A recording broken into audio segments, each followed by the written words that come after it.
Hai semuanya, nama saya Robin. Kita berjumpa kembali. Saya langsung saja ke pembahasan sambungan dari video sebelumnya, yaitu sebelumnya kita membahas database SQL Server dikonversi ke CSV untuk recovery.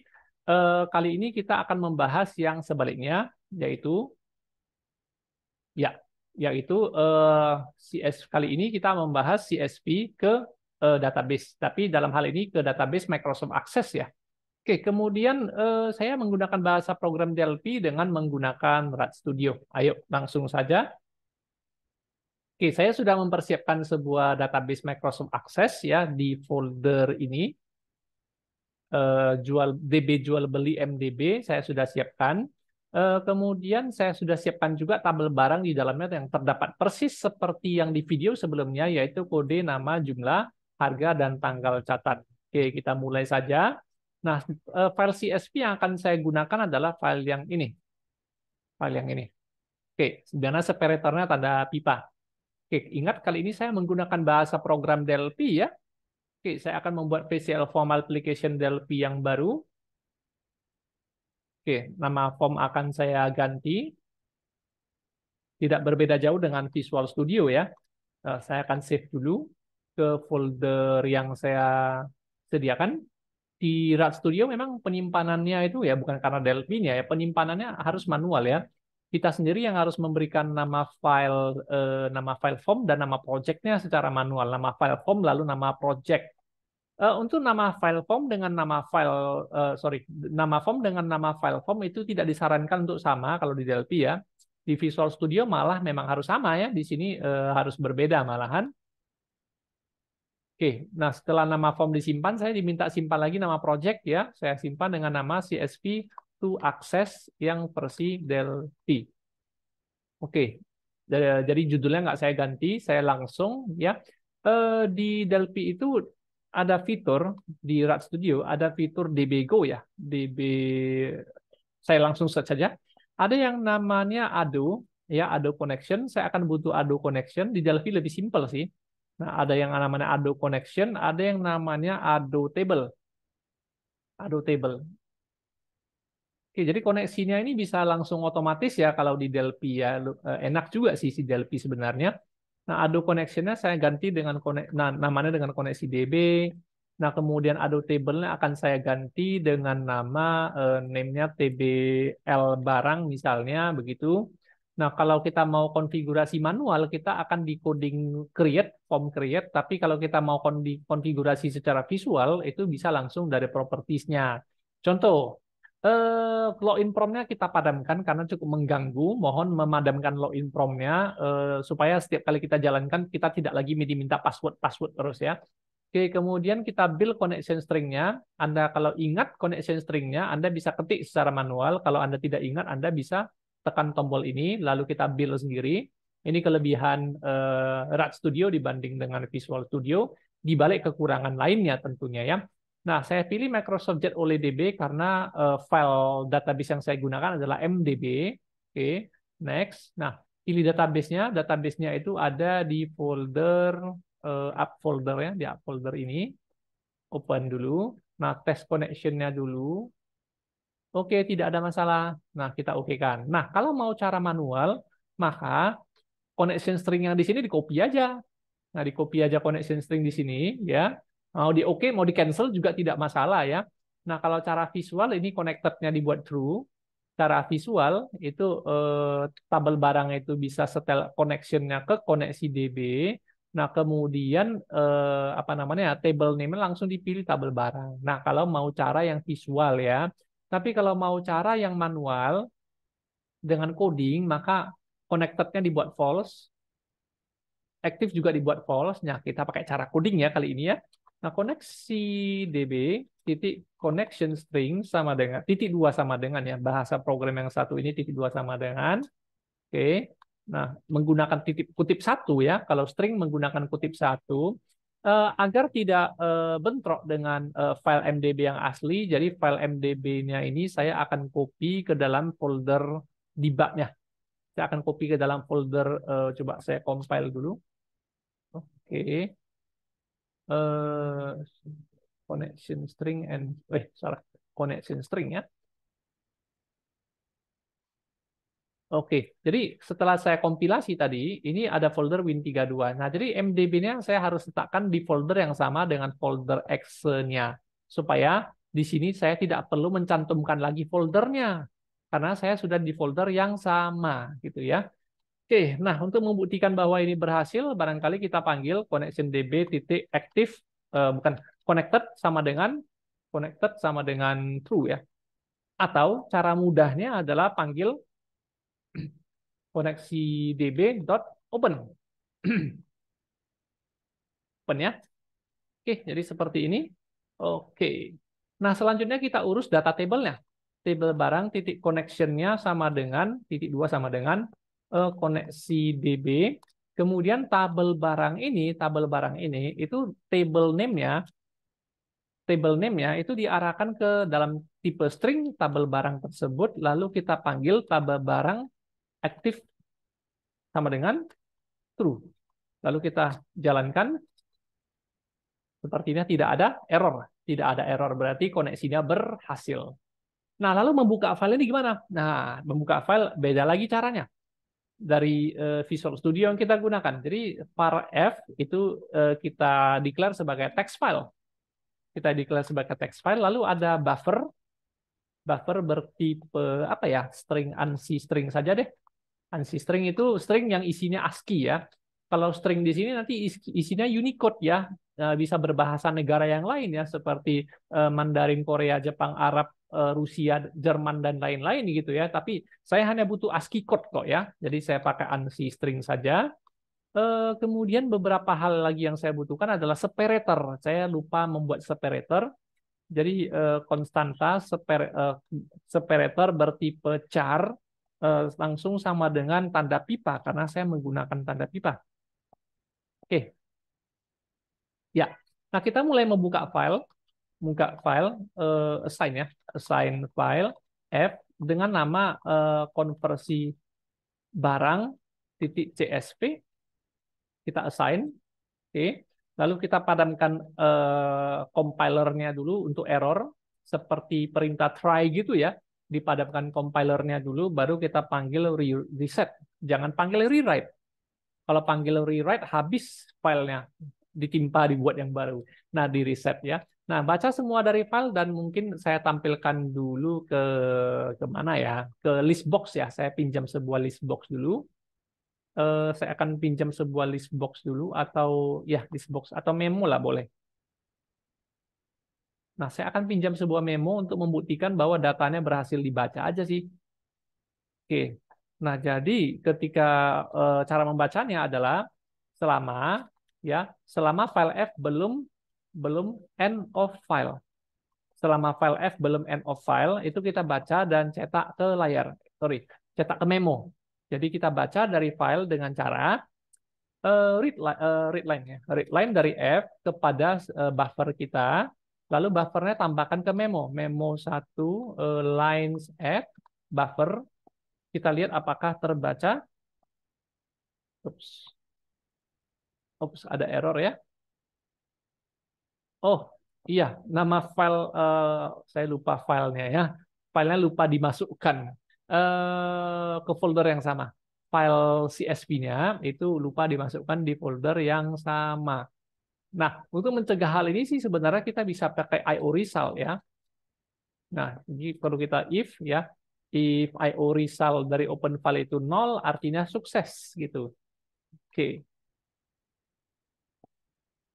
Begin end. Ya. Jangan lupa nanti file kalau sudah tidak dipakai lagi, file harus ditutup. Close file F. Jadi harus bertanggung jawab kita menggunakan file ya. Ya, kena breakpoint ya. Itu terbaca kok. Kode, nama, jumlah, harga, tanggal catat, KB, keyboard 10, 30, dan lain-lain ini terdata dengan baik ya. Berhasil dibaca dengan baik dari file. Nah, namun bagaimana cara menyimpannya ke dalam tabel database? Ya, oke. Nah, untuk itu memonya saya buang. Sudah tidak dibutuhkan lagi. Saya kembali ke code ya. Jadi pembuktiannya sudah cukup ya. Nah, kali ini kita akan simpan ke database dengan cara setiap data yang terbaca di buffer itu dipisah dulu. Aduh, sepertinya memisahkan itu butuh usaha ya. Ya, membutuhkan usaha. Jadi cara memisahkan itu gimana? Nah, kita butuh sejenis function atau oke, nggak apa-apa, kita sediakan variabelnya, misalnya variabel kode, variabel nama, variabel jumlah, variabel harga, variabel tanggal ya, sebagai string aja semua. Oke. Nah, acuannya adalah tanda pipa tersebut. Oke, kita mulai pisahkan dari buffer. Kita butuh variabel misalnya i lah ya. Variabel i sebagai integer. Oke, berarti saya bakalan butuh memonya ya. Ya, berarti saya bakalan butuh memo untuk membuktikannya ya. Baik, saya tambahkan memonya sebentar. Memo 1. Lines akan saya kosongkan. Oke, kita kembali ke code. Oke. Nah, jadi untuk setiap buffer yang dibaca, kita pisahkan dengan tanda pipa. Tanda pipa ya. Ini boleh digantikan dengan array sih sebenarnya ya, yaitu dengan mendeteksi isi file di baris pertama. Kalau Anda mau ya, gunakan array. Oke, boleh. Hitung jumlah elemennya dengan menghitung tanda pipanya juga bisa. Ayo. Jadi kita nggak perlu pakai ini, kita pakai variabel bertipe array of ANSI string saja. Jadi misalnya field atau information apa ya, record ya. Recordnya ini adalah array of ANSI string saja, tapi yang belum tahu jumlah elemennya. Nah, sampai di sini kita akan membaca satu baris pertama untuk tahu jumlah elemennya. Ya, baca satu baris pertama untuk tahu jumlah elemennya. Ayo, kita akan menghitung jumlah jumlah berarti apa ya? Jumlah jumlah field gitu ya, jumlah field. Oke, kita mulai jumlah fieldnya dari satu. Loh, kenapa dari satu ya? Karena ketika jumlah tanda pipa atau separatornya ada 4, berarti informasinya ada 5. Nah, jadi kita hanya perlu mendeteksi 4 separator, 4 koma atau 4 tanda pipa, ya. Maka kita akan menjumlahkannya dengan satu dengan 4 apa namanya? 4 kali gitu ya. Oke, kita mulai dengan for ya, for i dimulai dari 0, sorry, 1. Di bahasa program yang ini huruf pertama dimulai dari 1, sementara di bahasa program lain huruf pertama dimulai dari 0 ya. Sampai dengan panjang si buffer. Oke, kita periksa jika buffer di huruf ke i itu adalah tanda pipa. Nah, jika buffer di huruf i adalah tanda pipa, maka jumlah field bertambah 1. Jumlah field bertambah 1.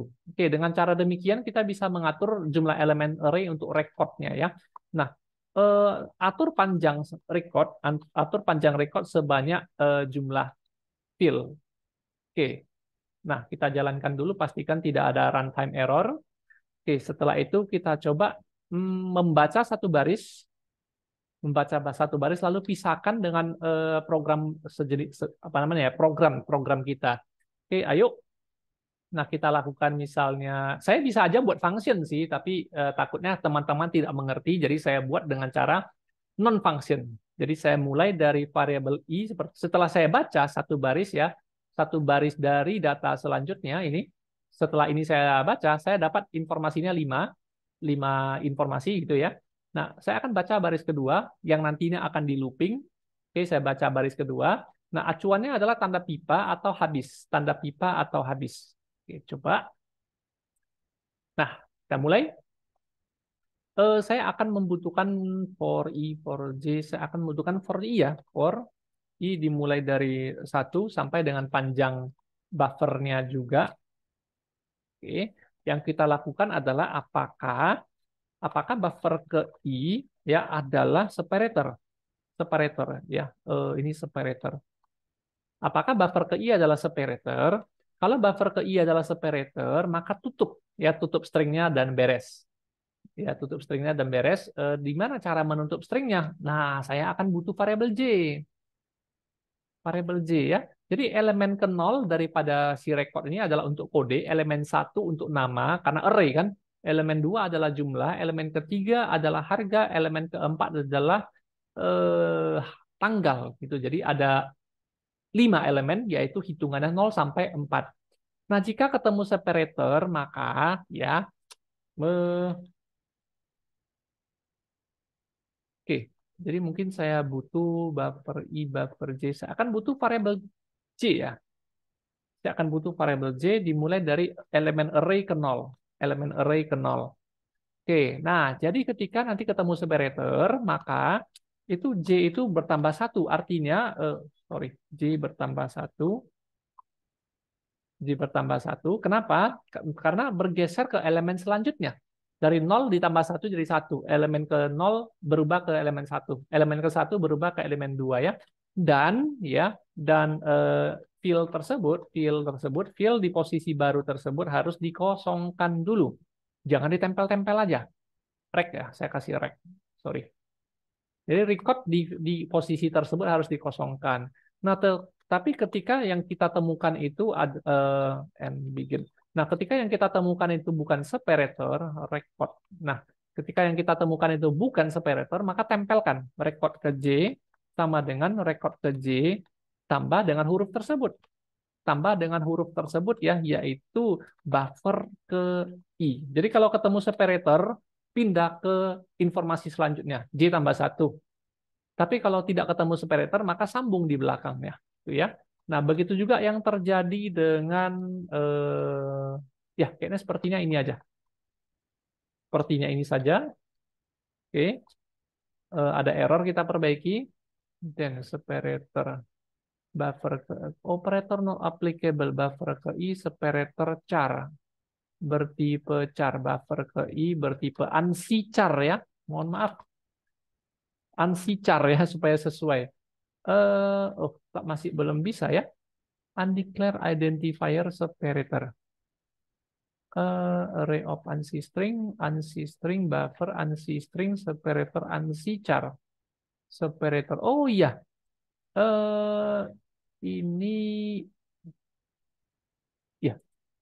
Oh, sorry. ANSI char ya. Salah posisi ya. Oke, sampai di sini kita akan mencoba menampilkan record ke 0 sampai record ke jumlah informasi, jumlah field. Jadi saya akan coba for I dimulai dari for J aja lah. For J dimulai dari 0 sampai dengan jumlah field kurang 1.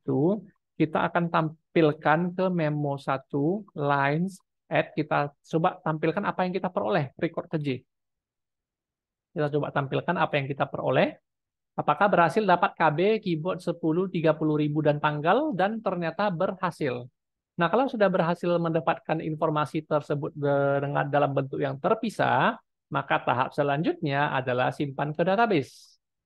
Nah, tahap selanjutnya adalah simpan ke database. Nah, jadi untuk simpan ke database ini, mungkin kalau Anda bingung, saya boleh pasang begin end ya. Oke, jadi begin yang ini, end-nya ada di sini.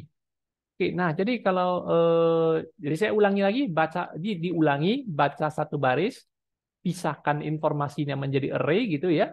Nah, baru simpan ke database dengan cara tabel barang ya itu panggil perintah append. Tabel barang append, tapi jangan lupa nanti tabel barang itu di-post kembali. Post itu artinya commit change ya. Commit change artinya konfirmasi penyimpanan. Nah, kemudian tabel barang itu field by name ya. Field by name di sini nanti ada informasi kode, nama dan lain-lain. Oke. Cukup ribet ya. Tanda kutipnya mengganggu.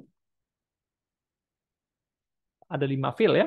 Yang pertama field kode, yang kedua field nama, yang keempat field jumlah. Huruf besar kecil tidak jadi masalah ya di sini. Tidak seperti sisap ya. Harga, kemudian tanggal catat. Oke, field by name di sini ada fitur nanti as string. Nah, kita simpan secara string saja ya. Dari record ke berapa? Oke, dari record ke 0. Ini bisa pakai perintah for juga ya, tapi mungkin saya tidak pakai perintah for dulu. Oke. Nah, hanya ada warning, tapi sebelum program dijalankan, kita cek dulu tabel barang dijual beli. Kita periksa tabel barang dijual beli, belum ada data ya, belum ada data. kita tutup, kita jalankan program yang kita buat di Delphi, mudah-mudahan datanya masuk semua. 1, 2, 3, saya jalankan. Oke, ternyata ada masalah dengan date. Ya, date. Oke, date ini memang sering masalah ya. Oke, jadi mohon maaf ada error, coba saya perbaiki. Mungkin bisa pakai as date time barangkali. Oh, tipe datanya tidak sesuai. Ah, ini jadi problem juga ya. Oke, tipe data tidak sesuai. Oke, nggak apa-apa. Kalau tipe data tidak sesuai, barangkali kita akan membutuhkan fitur sejenis decode date atau encode date ya, seperti itu. Oke, nah jadi kita nanti ada users yang baru yaitu date utils. Kita akan butuh date utils ya. Oke, kemudian kita akan membutuhkan sebuah temp, variable temp. Kita juga akan membutuhkan variabel tanggal, bulan, tahun sebagai tipe word saja. Tipe word itu adalah yang jangkauan numeriknya numerik yang jangkauannya 0 sampai 65535. Oke, jadi dari record 4 ini saya harus menerjemahkan menjadi tahun, bulan, tanggal. Wow, keren. Tidak apa-apa. Nah, jadi untuk setiap recordnya saya harus mengambil per digitnya, yaitu record keempat, ya record keempat di huruf ke-1 itu akan saya tempel semua. Jadi tahun itu kan 4 digit ya, tahun itu 4 digit. Jadi digit ke-1, digit kedua, digit ketiga, digit keempat, ya itu saya gabung semua, saya konversi ke tahun. Ya, saya gabung semua, saya konversi ke tahun, tetapi dengan menggunakan str to int, dengan menggunakan string to integer. Begitu juga dengan bulan. Bulannya, bulan itu saya akan mengambil dari digit ke-5 adalah kurang, berarti digit ke-6 dan digit ke-7. Oke, ini saya gabungkan lalu panggil str to int. Oke, dan begitu juga dengan tanggalnya, ya tanggalnya itu saya akan mengambil dari ya rek keempat di informasi ke-9 dan 10. 9 dan 10. Kenapa? Karena tanggal ada di posisi terakhir. Oke, nah karena ini tipe string, sementara tanggal bertipe word atau numerik bulat, itu harus pakai str to int lagi. Oke, kita convert ya. Nah, lalu kita butuh variabel temp ya. Atau mungkin tidak butuh temp, kita perlu encode date time. Jadi kita butuh sebuah variabel bertipe date time. Jadi khusus untuk tanggal ini paling memusingkan ya. Tanggal tipe date time ya, date time, tipe date time. Oke, nah di tipe date time ini kita butuh bantuan variabel encode date. Encode date aja deh. Nah, encode date year-nya di tahun, month-nya di bulan, day-nya di tanggal. Setelah itu, nah encode date ini ada satu lagi informasinya. Encode tanggal, bulan, tahun, encode tanggal, bulan, tahun. Nah, menjadi variabel tanggal ya. Oke, nah variabel tanggal ini yang diberikan kepada informasi yang keempat. Oke, mudah-mudahan aman nih. Oh, sorry, as date time. As date time-nya tipenya harus sesuai. Hanya ada warning, coba saya jalankan. Mudah-mudahan tidak ada masalah ya. Nah, sepertinya tidak ada error ya. Nah, jika sudah tidak ada error, nah saya coba membuka kembali database akses ya, buka kembali tabel barang dan datanya sudah masuk dan berhasil dikonversi dari CSV ke Microsoft Access ya. Nah, barangkali video kali ini cuma sampai di sini saja. Pembahasan di video selanjutnya adalah bagaimana caranya kalau si CSV-nya itu di-convert dari Excel, Microsoft Excel. Jadi sehingga CSV itu ada tanda-tanda kutipnya gitu ya. Ada tanda kutip seperti ini ya. Aduh, ada tanda koma di tengah-tengahnya nanti kalau ada tanda koma di tengah itu gimana? Bagaimana? Dan bagaimana caranya kita akan mengambil satu kesatuan yang ada di sini ya. Dan ya sekedar bocoran saja, bocoran informasi bahwa Nah, untuk video yang satu lagi itu saya akan bahas pakai bahasa program C, yaitu bahasa program Dev C++ untuk di video satu lagi ya. Oke, sampai jumpa kembali. Terima kasih sudah menonton dan selamat mencoba.